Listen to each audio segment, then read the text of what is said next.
Tuan-tuan, fitnah akhir zaman Nabi SAW datangkan kepada para sahabat banyak sangat tanda dia. Satu orang sahabat disebut dalam kitab Tanbihul Ghafilin, Al-Imam Abu Laith Samarkhan mendatangkan satu bab khusus. Abu Dhar Al-Ghifari radhiyallahu ta'ala anhu. Sayyidina Abu Dhar, ataupun nama betul dia Sayyidina Jundub bin Junadah radhiyallahu ta'ala anhu, yang merupakan asalnya daripada kabilah Ghifar. Kabilah Ghifar ni kabilah perompak. Orang cukup takut dengan Bani Ghifar ni. Mereka takkan kacau Bani Ghifar, kerana kalau mereka kacau orang Bani Ghifar akan kacau jalan perdagangan. Abu Dhar salah seorang daripada mereka. Walaupun dia masuk Islam, ada orang yang dia dah berubah. Baju dia dulu mungkin gambar tengkorak, seluar jin dia mungkin separuh punggung. Kalau rokok nampak spender dia, nampak lurah boleh curah teh. Tuan-tuan, mungkin dulu punya zaman. Lepas tu dia berubah. Dia pakai jubah, dia pakai serban, dia pakai ridak. Tapi kadang-kadang nampak, kalau bergurau lain macam juga. Kalau bercakap tak ada insurans juga. Jam juga dengan dia. Hang ni dah berubah ke betul? Nampak baju macam dah berubah, tapi sama je nampak ni. Kita jadi pening. Pepatah Arab ada sebut lebih kurang mafhum dia. Gunung berubah tempat lebih kami percaya daripada orang berubah perangai. Hak tu lagi logik. Sebab apa? Perangai orang mungkin susah nak ubah, tapi iman, yakin, taubat, istighfar, hak tu boleh. Islam datang menghadirkan keyakinan. Abu Dhar ialah satu orang yang cukup keras. Dia kalau bercakap, percakapan dia pedas. Pernah satu ketika dia nak bergurau dengan Sayyidina Bilal. Dia tengok pada Bilal, dia kata, ya binata sauda, dia kata, wahai anak perempuan hitam. Tuan-tuan, orang kalau panggil kita hitam pun kita marah. Walaupun kita hitam. Kita hitam, orang kata, weh hitam, weh hang nak kena tumbuk ah. Hang baik minta maaf, suruh minta maaf. Tuan-tuan, Bilal bukan dipanggil wahai orang hitam. Bilal, Abu Dhar panggil mak dia hitam. Kalau zaman sekarang viral, tuan-tuan, mak kau hijau itu viral. Mak kau hijau, kita pun tak faham apa benda mak kau hijau ni. Bilal bin Rabah radhiyallahu ta'ala anhu, dia tak ada masalah. Dia dah biasa dah, orang dulu duk cakap macam-macam kat dia. Dia hamba dulu. Bila Abu Dhar panggil dia, ya binata sauda, wahai anak wanita hitam, dia tak ada apa. Malangnya di sebelah dia ada Rasulullah sallallahu alaihi wasallam. Rasulullah dengar panggilan tu daripada Abu Dhar, merah muka Nabi. Abu Dhar bukan nak hina Bilal, Abu Dhar nak bergurau. Ada kawan-kawan kita macam tu, tuan-tuan. Kita pun confused, dia bergurau ke cari pasal? Cara dia bergurau tu, inna lillahi wa inna ilaihi rajiun. Kita solat subuh berjemaah kan, ramai. Kita pun kenal dah kawan-kawan kita solat subuh berjemaah. Hari tu kita tak nampak dia. Lepas tu kita pun lepas solat subuh pun biasa ada warung kopi duk minum. Tiba-tiba nampak dia lalu pakai motor. Weh, lah, ada punya, tak sembahyang subuh. Bang, kalau nama dia Zak, orang Kedah nama Zak. Weh Zak, lah, ada lagi ingatkan dah mati. Oh, dia punya gurau dia. Kawan tu sampai kiamat tak mau main masjid lah. Dia punya gurau, inna lillah. Tuan-tuan, Nabi ajar wadak bergurau. Tak boleh aku tu. Tak boleh gurau macam tu. Abu Dhar bila panggil Bilal dengan panggilan dia binata sauda, tuan-tuan, Nabi marah. Kata Abu Dhar, aku cuba bagi salam kat Nabi, aku tak tahulah Nabi jawab ke tak salam aku ni. Sehingga kan Nabi beritahu, wahai Abu Dhar, aku berusaha membuang nilai jahiliah yang ada pada masyarakat Quraisy. Ada lagi pada agama. Tuan-tuan, Abu Dhar dengar, lari kejar Bilal. Sampai depan Bilal, menerak depan Bilal. Wahai Bilal, pijak aku Bilal, pijak aku. Tuan-tuan, kalau kita buat salah, kawan pergi menerak depan kawan, pijak aku, pijak betul kan? Ini kawan kita lah, kawan saya. Kawan tuan-tuan semua baik-baik. Tuan-tuan, Bilal tengok Abu Dhar menerak depan dia, suruh pijak. Bilal pergi. Abu Dhar tengok Bilal pergi, dia bangun lagi, dia menerak lagi depan Abu Dhar. Ya Bilal, pijak, wahai Bilal, pijak. Bilal tengok Bilal pergi. Abu Dhar menangis. Dia betul-betul rasa bersalah dan dia betul-betul minta maaf. Dia lari kali ketiga, menerak lagi depan Abu Dhar. Wahai Abu Dhar, wahai Bilal, dia menerak depan Bilal. Wahai Bilal, tolong pijak aku. Wahai Bilal, tolong pijak aku. Kalau kau tak maafkan aku, wahai Bilal, tolong pijak aku. Ketika tu mengalir air mata Bilal. Bila telah pegang bau Abu Zar, dia angkat Abu Zar, dia peluk Abu Zar, dia cium dahi Abu Zar, dia kata, wahai Abu Zar, aku maafkan kamu. Ini sahabat Nabi, tuan-tuan. Ini akhlak orang-orang di zaman Rasulullah. Itu pun fitnah hinggap pada mereka, apatah lagi kita. Abu Zar ketika duduk dengan Nabi, pernah Nabi pesan, kata Abu Laid Samarkand daripada satu riwayat yang cukup panjang, akan datang satu zaman, wahai Abu Zar, fitnah akan hinggap kepada kamu. Ketika tu kamu akan diusir dan dihalau, sehinggalah kamu akan berada di satu kawasan yang terpencil. Wahai Abu Zar, bersolatlah walaupun di belakang imam yang berkulit hitam dan berbibir tebal. Abu Zar tak faham.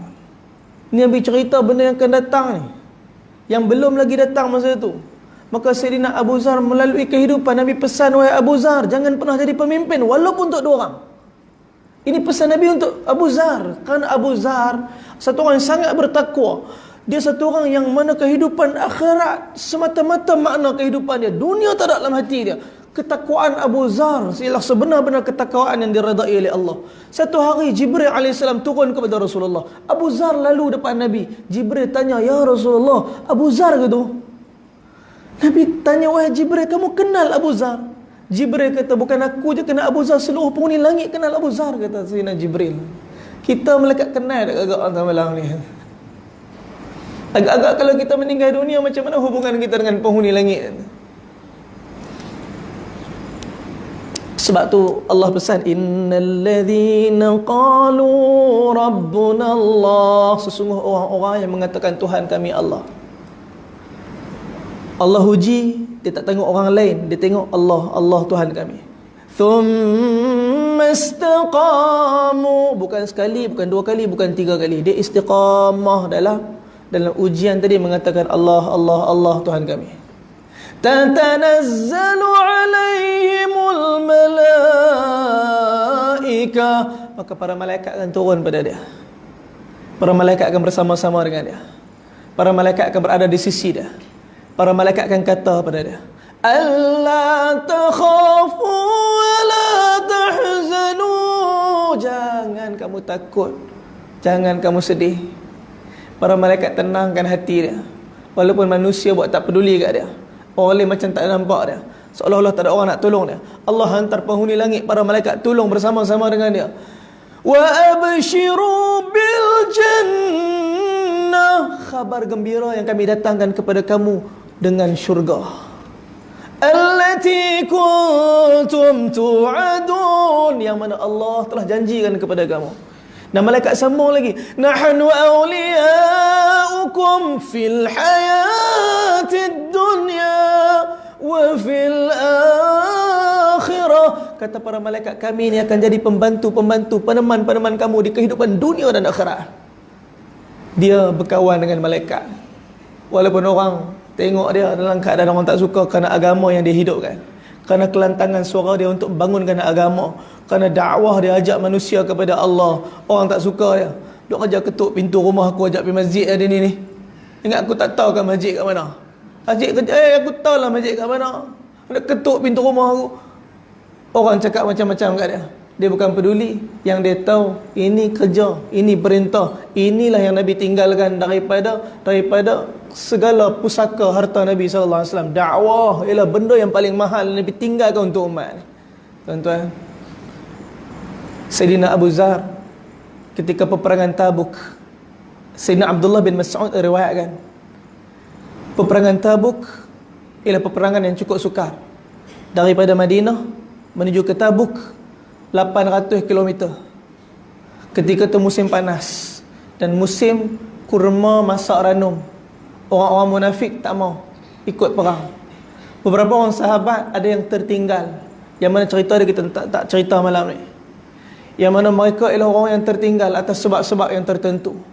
Allah didik mereka dan Allah datangkan didikan sebenarnya untuk kita daripada peristiwa mereka. Turun di Al-Quran, "Lau kana 'aradan qariba wa safaran qasida lattaba'uk." Kalaulah apa yang kamu ajak ni mudah, permusafiran tu dekat, wahai Muhammad, pasti mereka dah ikut kamu dah. Tapi apa yang kamu ajak ni susah, permusafiran dia jauh, sebab tu mereka tak ikut. Tuan-tuan, bergerak peperangan Tabuk. Abu Zar ada sekali kerana keldai Abu Zar barang yang banyak, akhirnya Abu Zar terputus daripada para sahabat. Sampailah hampir di medan Tabuk, Nabi duduk dan rehat dengan para sahabat. Nabi tanya, "Ainal Abu Zar?" Abu Zar mana? Maka di kalangan mereka ada yang kata, "Abu Zar ya Rasulullah telah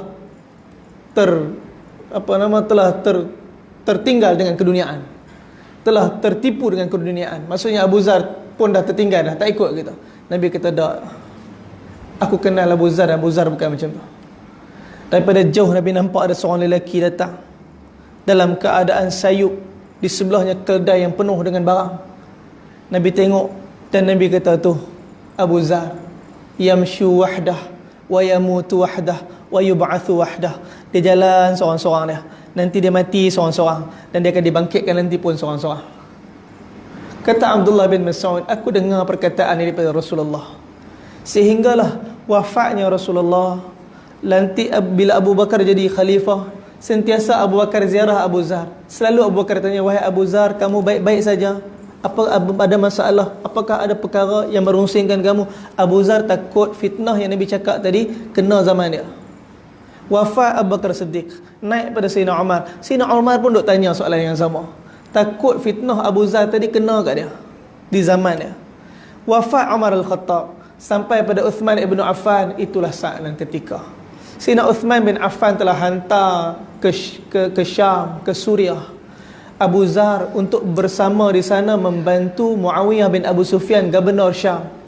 Tuan-tuan, Abu Zar ni tak ada dunia. Sampai Suriah, di Syria, di Syam masa tu, Abu Zar tengok bangunan yang tinggi-tinggi, kemewahan yang cukup hebat. Orang ramai sambut dengan dia. Kebanyakan yang sambut dia ialah di kalangan golongan-golongan miskin. Dan dia melihat kekayaan, dia melihat golongan miskin. Dia telah bagi nasihat yang begitu banyak di Syam, sehingga ramai orang kaya yang cukup tak suka dengan nasihat ni.